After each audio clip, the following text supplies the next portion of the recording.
તો પ્રણામ મારા વિદ્યાર્થી મિત્રો અને મારા વાલા વિદ્યાર્થીઓ ભાઈબંધો. આજે આપણે કરીશું કે સંસ્કૃતમાં નહીં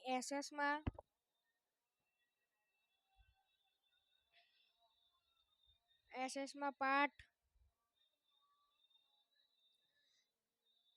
6 ના પાઠ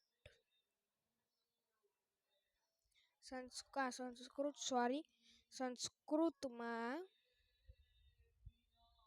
ધોરણ 7. ઓકે,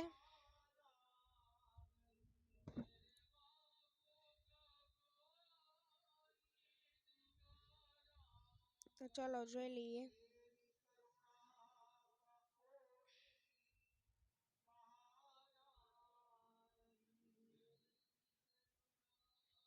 તો જોઈ લઈએ આપણે આમાં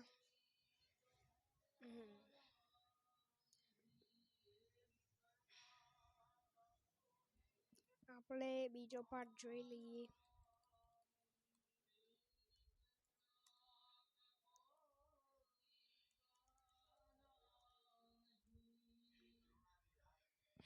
ચલો બીજો પાઠ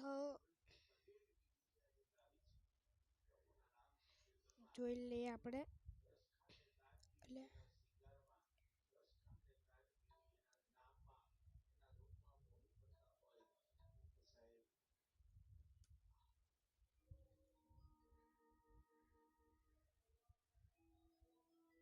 જોઈ લો. ચલો હવે આપણે ઉપર જઈએ.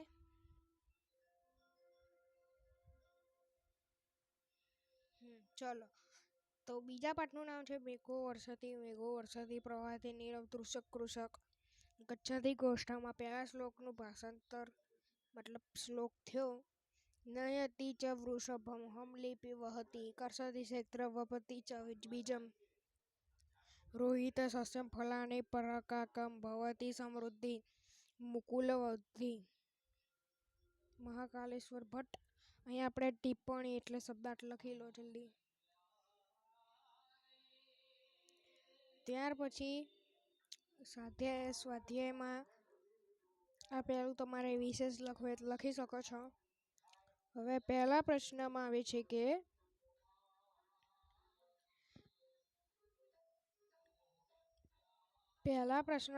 છે કે નીચેના શબ્દોનું મોટેથી ઉચ્ચારણ કરો.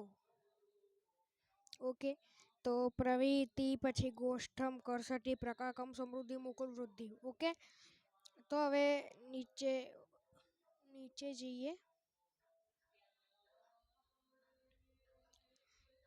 હા ચલો, તો નીચે જઈએ છીએ.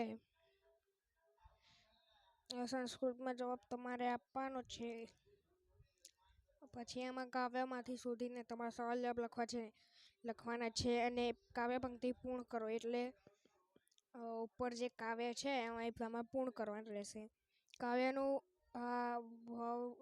શુદ્ધ ઉચ્ચાર ગાન કરો એ તો આપણે જ છે. આપણે કાવ્યમાંથી તમારા શિક્ષકોના શુદ્ધ લેખન કરો એ આપણે કરવાનું નથી. પછી જોઈએ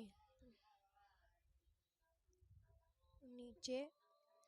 તો બસ હવે પાઠ પૂરો થઈ ગયો છે. તો જેને વ્લોગ સારો લાગ્યો એ લાઈક કરજો, શેર કરજો, સબસ્ક્રાઈબ કરજો.